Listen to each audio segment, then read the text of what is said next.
Bienvenidos a De Siglo en Siglo. En este reportaje estaremos hablando acerca de la Unión Europea y algunos de los sucesos que se han presentado después de estos tiempos de pandemia. Reflexionaremos acerca de cómo es que el continente ha salido adelante y cómo es que manejan toda esta información para ustedes y para el mundo.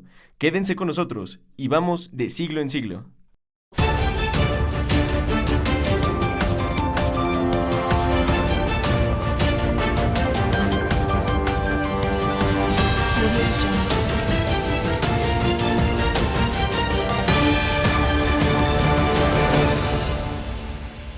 Se suele decir que los europeos van 5 pasos adelante de progreso en la sociedad, por lo que uno creería que el manejo de información lo consumen de forma diferente a como lo hacemos nosotros. Sin embargo, las estadísticas mencionan que se trata de todo lo contrario. Los europeos mantienen una firme confianza con los medios convencionales, ya que el 49% de ellos confían en la televisión y la radio pública, mientras que la prensa mantiene una fuerte presencia con el 39% y con un 27%. Esta preferencia y confianza es para las emisoras de radio y TV de carácter privado. Esto por parte de un sector de adultos que conforman a la Unión Europea, mientras que en el sector joven podemos decir que ellos se basan un poco más por lo que se ve en Internet y las redes sociales. Tenemos con ustedes las noticias. Vamos a continuación a ver a una propuesta lanzada por Putin para llevar a Rusia a ser una potencia para el año 2024.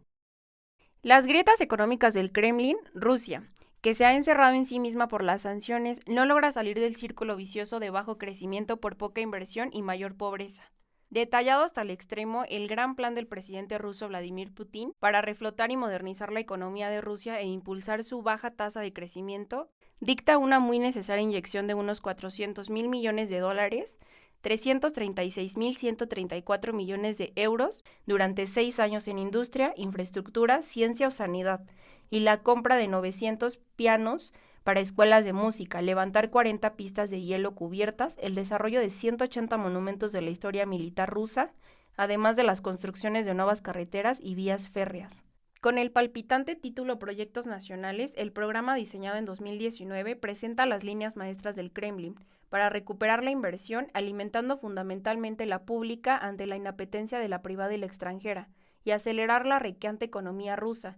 Tras 7 años de sanciones occidentales impuestas por la anexión ilegal de la península ucrania de Crimea y que se han ido ampliando con las acusaciones de injerencia hacia el Kremlin, la meta era tremendamente ambiciosa: colocar la economía de Rusia entre las 6 primeras del mundo para el 2024 y, de paso, para Putin, cimentar su legado con un gran titular.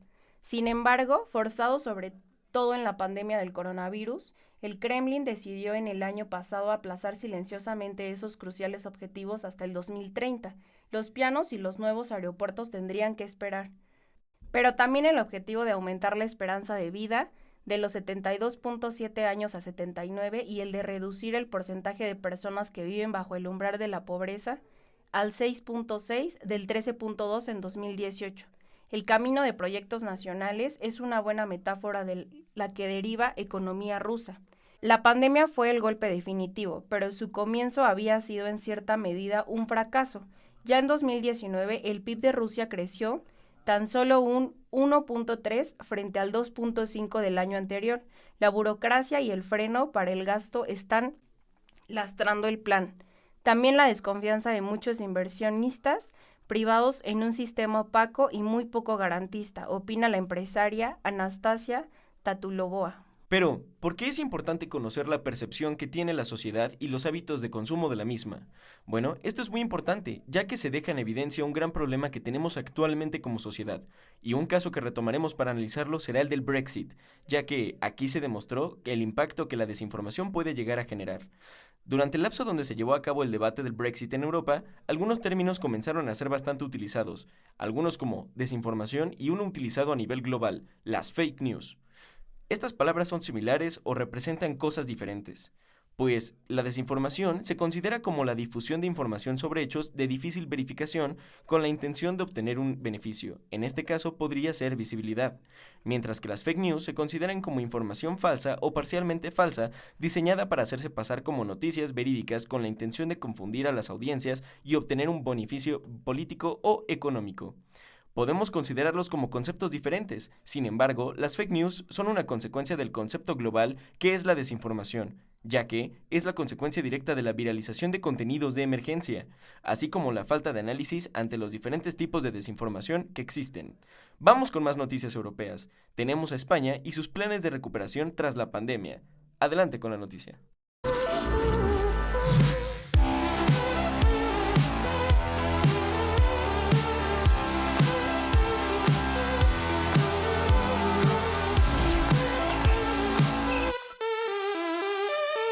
En julio de 2020, mientras se vivía uno de los momentos más tensos por la pandemia en nuestro país, en Europa se preparaban con un nuevo plan para mejorar la calidad de vida que se había tenido después de la crisis de la pandemia. Y es así como el 21 de julio del 2020 se llegó a un acuerdo histórico para llevar a cabo un plan de recuperación económica llamado Next Generation. Los líderes europeos lo consideraban como un acuerdo histórico que iba a marcar una coyuntura muy marcada, incluso algunos lo consideraban como el plan del siglo, por lo ambicioso de este proyecto.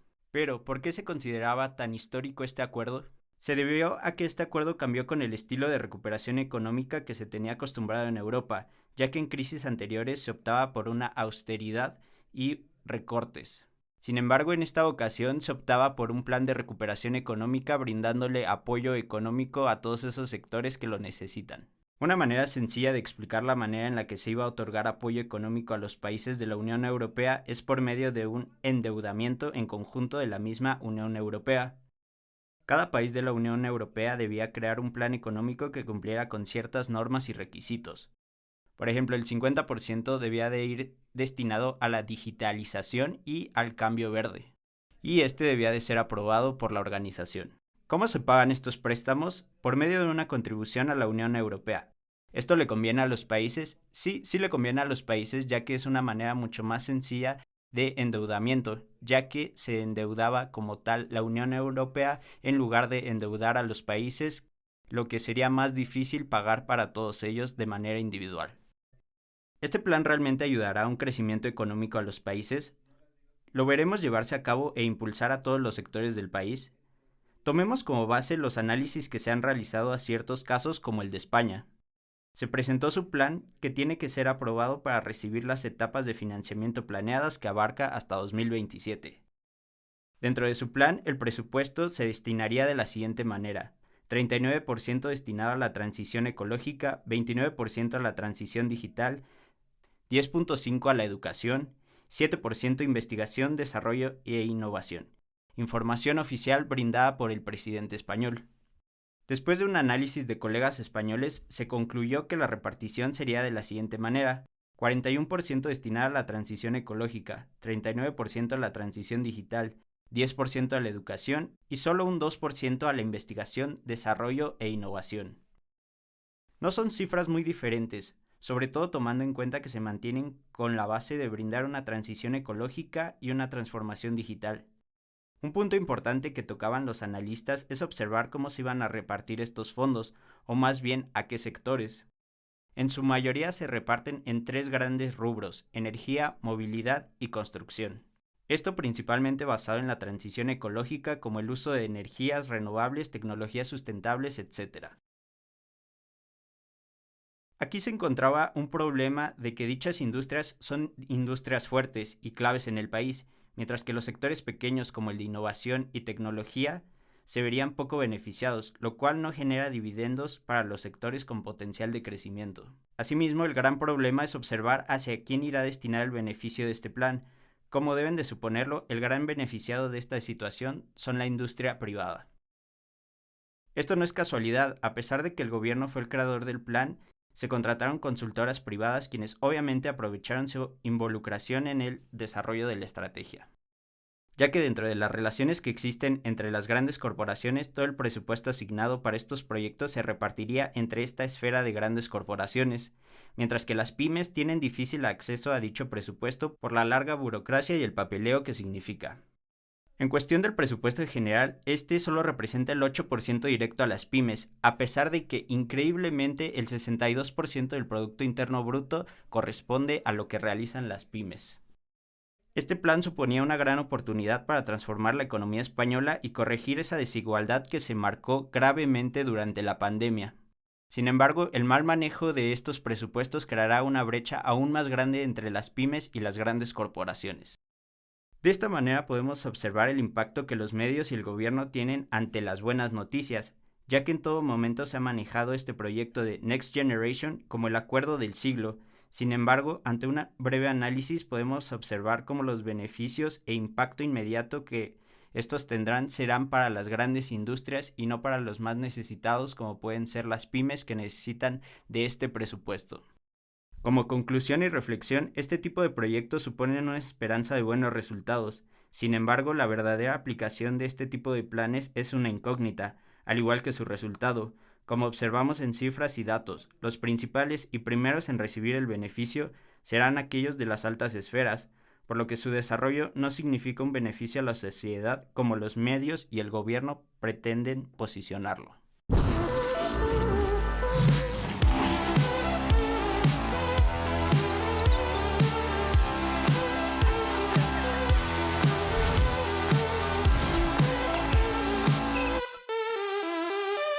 Ante todo esto podemos llegar a la siguiente conclusión. El funcionamiento de una democracia se sustenta en la opinión pública bien informada, aumenta exponencialmente las posibilidades de que las decisiones sociales sean eficientes y no generen consecuencias adversas. Aquí es donde retomamos el caso del Brexit, ya que uno de los objetivos de la desinformación se encuentra en el interés ideológico, que es donde se pretende ofrecer un relato donde se incorpora una narrativa de hechos distorsionada a la realidad. De esta manera dificulta los procesos de toma de decisión en favor de un interés ideológico o político. A continuación, veremos algo acerca del conflicto entre Polonia y Hungría. El Grupo Visegrado es una unión de 4 países que comparten siglos de historia y ubicación, ubicados en el corazón de Europa. Se conforma por Hungría, Polonia, Eslovaquia y República Checa. Las diferencias del Grupo Visegrado ante Ucrania han estado rompiendo el bloque acercándole a Bruselas y dejando a Hungría aislada. Hungría y Polonia, los países euroscépticos y con derivas autoritarias, son los únicos sobre los cuales se ha propuesto activar el artículo 7 de los tratados. Esto los dejaría sin voto en el Consejo, además de que tienen bloqueados los fondos de recuperación frente a la pandemia. El primer ministro checo, Fiala, ha llegado a comentar que Hungría y Polonia están en grave disputa con el resto de la Unión Europea. Y aunque el nuevo Ejecutivo aún no ha adoptado una posición respecto a la aplicación del artículo 7, ya ha dejado claro que está por la defensa de los valores europeos. Y aunque el grupo no ha hecho las cosas como deberían, desde la compra en sus vacunas Sputnik sin estar realmente probadas, su aparición en Pandora Papers, el verdadero motivo de división ha sido Putin. Mientras Orbán, el dirigente húngaro, mantiene con él una relación muy cercana, Polonia, Eslovaquia y República Checa se han mostrado muy críticos con la invasión de Ucrania y antes de esto con la crisis en la frontera entre Bielorrusia y Polonia en 2021. Hungría no solo ha quedado aislada, sino que ha tenido que hacer algún gesto de conciliación en la última reunión de líderes de la ultraderecha europea. Los polacos forzaron al resto, incluido Orbán, a firmar un manifiesto que censuraba la aprehensión rusa, pero ni así se han calmado las aguas. Hoy el grupo que más que un V4 era ya un V+2, por la distancia de Varsovia y Budapest con el resto, parece ahora un V+3 con Hungría excluida. Todo esto debido a que Orbán se ha opuesto a que el envío de armas de la Unión Europea a Ucrania atravesase territorio húngaro y no se sumó al viaje de los primeros ministros polaco y checo. Esto para apoyar a Ucrania. Tal es la brecha que el gobierno húngaro ha suspendido un encuentro entre los ministros de defensa de los 4 países y Polonia, la mejor amiga de Orbán en la Unión Europea. Ha congelado las relaciones con Hungría por su posición ante esta crisis, pero aún quedan elementos que unen al Visegrado, especialmente la inmigración y la energía. Pero incluso en estos temas el grupo se está alineando con Bruselas. Y sí, el grupo Visegrado podría convertirse en V2+2 o incluso desaparecer. Entendemos de esta forma que se puede moldear percepciones y posturas a través del manejo de la información. Esto ha llevado a la Unión Europea a catalogar a la desinformación y a las fake news como un peligro para la vida democrática. De esta manera, poner especial atención en los procesos electorales ante dichas situaciones. A continuación, hablaremos acerca del matrimonio mal avenido con el Reino Unido. Reino Unido y la Unión Europea, la ruptura del matrimonio mal avenido. Que el divorcio sea un auténtico desastre no será ninguna sorpresa, ya que se trata del fin de una relación amor-odio de 60 años. El compromiso de Reino Unido con Europa siempre tuvo sus titubeos. En varias ocasiones, la Unión Europea alertó de que fuese cual fuese el acuerdo que las dos partes alcancen, repartir las propiedades, dividir el dinero y ponerse de acuerdo con la custodia de los niños. La relación futura sería peor para Reino Unido que el matrimonio. La situación puede llegar a ser un desastre, pero el curso de la historia de amor entre Reino Unido y la Unión Europea rara vez funcionó sin problemas. Lo que suceda en los próximos meses será, a fin de cuentas, el final de una relación de amor-odio que ha durado 60 años. Cuando los 6 miembros fundadores de la Comunidad Económica Europea, Francia, Alemania Occidental, Italia, Bélgica, Holanda y Luxemburgo, firmaron el Tratado de Roma en 1957 y pidieron por primera vez la mano de Reino Unido, su respuesta fue gracias, pero no, impulsando por la confianza en su naturaleza excepcional, por los recuerdos de un gran imperio y de una gloriosa guerra. Reino Unido era, después de todo, una potencia, tenía un asiento en el Consejo de Seguridad de la ONU, una relación especial con Estados Unidos, una Commonwealth. 7 ministros laboristas hicieron campaña por el Brexit, pero Maggie Thatcher apostó por permanecer y 2/3 del país votaron por quedarse. La campaña electoral laborista de 1983 luchó por romper lazos con Europa y fracasó. Al año siguiente, sin embargo, Reino Unido ganó su primera bronca seria con Europa. Thatcher alegó que las inquietudes sobre la PAC significaban que Reino Unido estaba contribuyendo mucho más de lo que era justo y querían su dinero de vuelta. Reino Unido consiguió su reembolso, aunque no fue tan cuantioso como querían, y Thatcher se labró su reputación europea de dama de hierro. Poco a poco las dinámicas de Reino Unido en la relación empezaron a cambiar. Nos encontramos casi en el final de este programa. Recordemos que Europa es uno de los continentes que más impulsa el periodismo, siendo el primero a nivel mundial en ofrecer becas para periodistas en Europa, así como recientemente han establecido leyes de protección para periodistas nativos y extranjeros. Nos encontramos en la década en la que la guerra y movimientos sociales ha resultado en la desaparición y asesinato de múltiples periodistas en el continente, situación que se espera aminorar en los próximos años. La desinformación es un problema a nivel global que puede ser erradicado únicamente con acción del espectador, con el acceso a tecnologías que permiten un acceso casi total para compartir y recibir información. Es de suma importancia que comprobemos nuestras fuentes, investiguemos a nuestros periodistas y busquemos en diversas fuentes.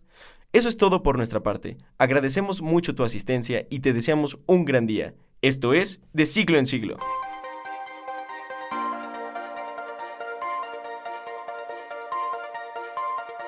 Audio Jungle.